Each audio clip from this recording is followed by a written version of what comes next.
I'm versatile. I'm the type that make your granny go get a pound and break it down. Now let's talk about it. Now let's talk about it. Can I show my full throttle? Now let's talk about it. We're gonna stop for a commercial break. Full throttle. See, when you drink Red Bull, that's all you full of is bull. When you drink amp, that's all you is amped up. But when you drink full throttle, this is what you give the ladies at night. Take it to the max. The full throttle. And then you be like this. And she say, man, what's wrong with you? You say, I'm still throttling, baby. Still Where throttling. is AA right now? Man, this ain't about no AA, man. This is about NA. Donnie, you know what we tell the newcomers when they come to the convention? We tell them to keep coming back, keep coming back, keep coming back, keep coming back, keep coming back, keep coming back, keep coming back, keep coming back. Remember when we came to NA, we wore the frown, we didn't know what was up or what was going down. Our arms was folded, yes, we was mad about what happened to our life. It was really bad, but with good holy direction, we could live the dream. We could KCB, stay clean on the screen, or do some service work. If you don't know Jack, get a sponsor, get a home group, and keep coming back. Keep coming back, keep coming back, keep coming back, keep coming back, keep coming back, keep coming back, keep coming back, you gotta keep coming back, keep coming back, keep coming back, keep coming back, keep coming back, keep coming back, keep coming back. Remember when Elon Musk is from Africa. Really? Elon Musk is South African. Really? I did not know that. Did you? I did not know that. African Americans are real. Keep coming back, keep coming back, keep coming back, keep coming back, keep coming back, keep coming back, you gotta keep coming back, keep coming back, keep coming back, keep coming back, keep coming back, keep coming back, keep coming back. Remember when we was new and we didn't know how to act? Our predecessors told us to keep coming back, and the more we kept coming, we learned the theme. We gotta keep coming back and come back clean. The war is over, have a seat, don't run, don't hide. Get a coffee, buckle in for one hell of a ride. Expressing gratitude with hugs is a great impact. Don't use no matter what, and keep coming back. Keep coming back, keep coming back, keep coming back, keep coming back, keep coming back, keep coming back, keep coming back. Come on, come on, keep coming back. What's really good? It's your boy. I'm looking at the wrong camera. Okay. What's really good? It's your boy Capital DC. The camera's right there. We are back with another episode of Let's Talk About It. It's your boy Capital DC presents. We got the one and only ODG Cash in the back. You know what I'm saying? Check out them tracks. And ladies and gentlemen, we got the one and only Don Rappin Juan, Don C, world traveler, entertainer. You know what I'm saying? My dad. You know what I'm saying? The biggest accolade is that he, you know, he put up with me all them years, you feel me? So, you know, we just wanted to do a quick one and get in here and just talk a little bit about manhood and trials and tribulations and stuff like that. I think my dad has a really interesting story, so right now, you have a good one too. But respectfully, no, seriously, I just wanted to kick it with you for a minute to like talk a little bit. So my first question would be,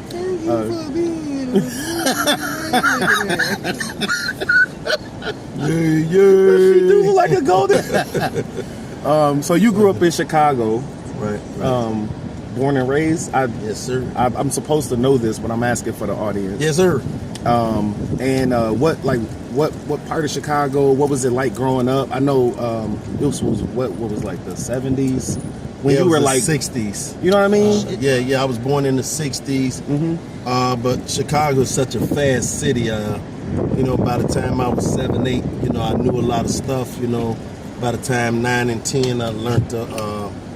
You know, it was all about survival. You know what I mean? You learned how to survive in Chicago. You know what I mean? You learned the trades of the streets. You know what I'm saying? Everybody was out trying to come up because we was very poor. You know, and I grew up on the north side of Chicago in Cabrini Green projects. You know, that's where they had good times. Matter of fact. They had the Candy Man going on there. You know, Cooley High was filmed out there, you know, and but they always made it sort of a comedy, but wasn't nothing funny about living in the projects. You So, know? I mean, of course, You stayed in our the listeners now, projects. a lot of our listeners, they know about Chirac. They know about Right. O Block and the gang Right, right, stuff. And right. that's their introduction into what Chicago is really about.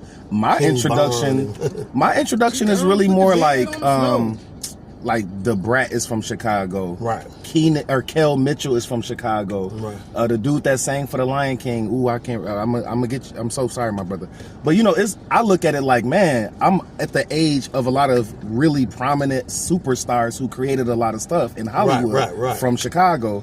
So that's why my conversation about Chicago probably wouldn't be the same. Right, absolutely. You know what I mean? So what was it like at that time? Was it like bang bang shoot 'em up, or was it community? Did people? Yeah. Well, you know, coming up, Was it You any know, happiness or joy happening? yeah, or? coming up during the '70s, you know, we was out playing ball a lot. You know, it was a lot of fantastic sports figures. I'm talking about growing up in Cabrini. I mean, we was doing stuff. It just couldn't be videotaped. You know, and it was a kid out there named Ron. Man, Ron was a bad baseball player, basketball player. Man, we had a guy named Black Jesus. He was the first person I seen back then, you know, popping willies and stuff like that, you know. But Ron was real good at fighting, and we used to watch that, you know. It was something to do always. You know, we played softball, baseball. You know, it was basketball. It was always something to do. It was a guy that came over and taught us tennis. You know, believe it or not, I know how to play tennis real good. Oh, we gotta you play. know. I'm nice. Yeah. Trust me. I'm nice. So, you know, it was like a lot of stuff going on, you know, but, you know, it had a lot of, you know, banging going on, you know, and, you know, as little kids, you know, when certain people came around, you know, they would say, yo, man, you know, here come the gangsters. And, you know, we would kind of like scatter out like roaches. and go home. Yeah, you got to run on in the house. But sometimes you would witness some tragedy, you know, because it happened so fast, you know. It was a lot of stuff going on, like Chirac is going on now, Chirac or whatever. But all of that stems from, you know, back when we was growing up. It's way more dangerous back then. No cameras. Yeah, right. It was back real then. dangerous. Yeah, no that's what I'm cameras, saying, like, no nothing, get no. spanked Like on a daily I work with the basis. kids, bro. So I always look at it like, if this brother had basketball and community, and I know stuff happens here too, where Right. stuff happens everywhere. But how did you get from the community aspect to the like the gang stuff? And you know, you said it was a lot of banging. I know personally that was a part of the family's life and some of that. So I just wanted to hear you talk about it. So I don't get well, crazy. you know, really, like my brother, I got Don't say another brother. no We look a names lot alike, around you know. here. And so he had joined the nigga I gang, know and he used told us to- to stay out of the gang. That's what he- Oh, wait a know, minute. and That so sounds like what you were saying, That's bro. the reason he. Nigga I know used to woo. Nah, you said you said you That's all I know. you told me a story that you said you ain't want your brother a part of the lifestyle. Right. That's what my dad was just saying. His big brother didn't want him to be a part of it. Like, okay. Right. So he got into the gang, and it gave me a chance to kind of grow. You know, it was like Superfly, the Mac, you know, all of that stuff came out, and you know, they was asking, hey, what you want to be in life, you know? Alive, and they say you damn right, What you alive talking like a about? mother. Mother was saying, hey man, what you want to be in life, man? You want to be a doctor, lawyer? Shit, I wanna be you know, and it was alive. like, Shit. I want to be one of the Don't cool shoot. pimps and players, you know what I mean? Wow. Because that's what I seen, and it was something that I figure I might can do. Cause a guy told me, say, come here, little. He said, man, you know what I'm saying, man, you could do this thing, you know what I'm saying? And he walked me, and he was teaching me and talking to me. I didn't know at the time that he was schooling me to, you know, come down this road as a pimp player, you know, Lacing you and a up. cool ass hustler, you know. And so I grew up like that, you know. We pitched pennies, you know. A lot of people shot dice, you know what I'm saying? I had a chance to experience being a loner because I would want to leave the projects. So I would go across the field, you know, and I would get on the bus at a young age, like 12, you know, and get on the bus and ride all the way downtown, and I would go to the movies. I wasn't really old enough, but I was mature enough, and I could get into the movies by myself, you know. And later on, I ended up getting a job downtown, and I started working, delivering packages. And then, you know, when I had a chance, I'd go over by the movies. You know, my brother worked there at the movie theater, you know, and I started seeing a lot of different movies. Then one time, you know, it was real tripped out because, you know, I come from having stuff, you know, having clothes and stuff like that. So I had a suit on, and I looked at like one of the ushers at the show. And so it was so crowded. The guy said, hey man, look, since you in charge, I guess since I had a red tie and everybody else had a blue one, he said, since you're in charge, man, why don't you do the back door? I said, of course. Of course I'll do the back door. Yes. So I went to the back door that job. and I started letting people in, they give me a few dollars, Right, you know right. what I'm saying? It's always some kind of hustle, and it was fun growing up back then, but it was hard too, because we didn't have a lot of the resources that they got now, and so, coming up, and girls wasn't really working back then like they is now. Okay. So girls was trying to work the streets, and they was trying to find somebody to, kind of look over 'em. And that's where I came in. We go down the alleyway, hit some of the back alley mechanics, and they could make a little money hustling. And I was on the uprise, you know what I'm saying? Since my name was Don, people was calling me Lil Juan. And this stuff would go to your head. I got me a couple of outfits, a couple of Like rings. Bishop Magic Don Juan. Yeah. that was our idol, really mine's. Okay. I don't know. And this is something that had really started rolling for a long time. It was like, I seen him, he had a gold Cadillac, gold and green, he had women.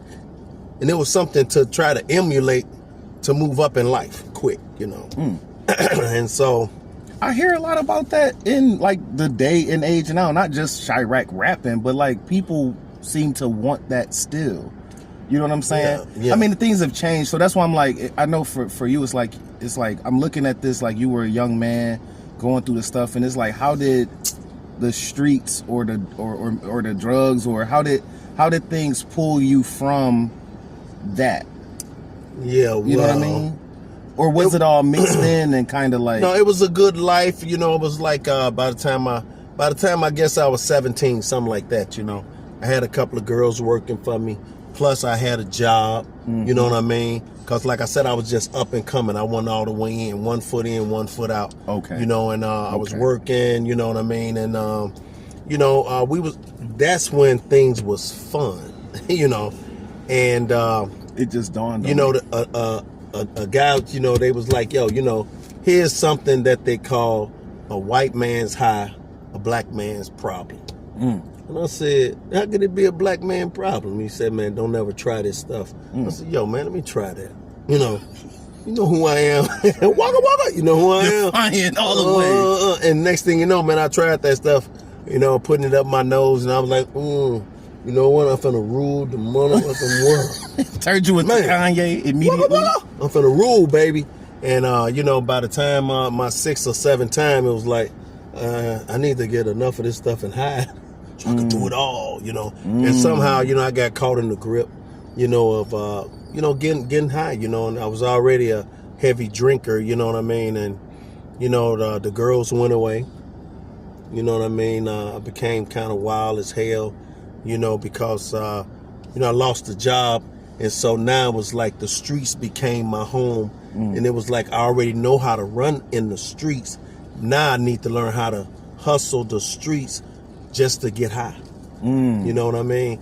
And I want to say it was fun for a while, because back then, by the time, you 20, 21, 22, you think you are unstoppable, invincible, and you could do anything.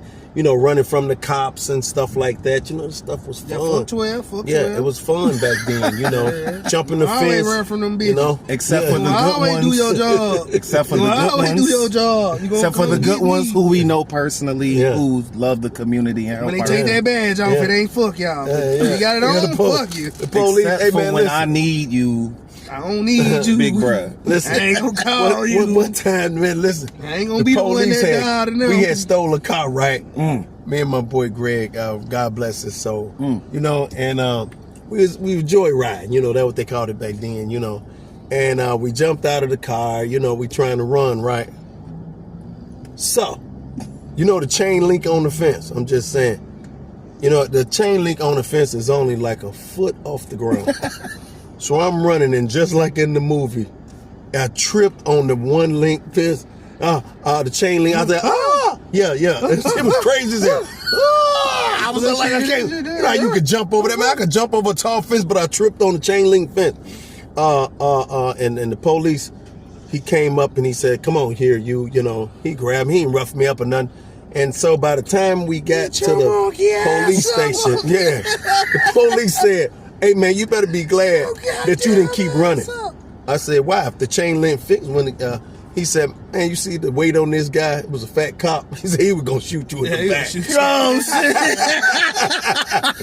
So God was actually saving my life. Officer Roberts was like, "I'm about to shoot him," and then he fell. A cap in his ass. Like, I'm about to shoot him, and then he fell, and God was like, God's with him, so yeah. God was truly with me, Police, where I'm from.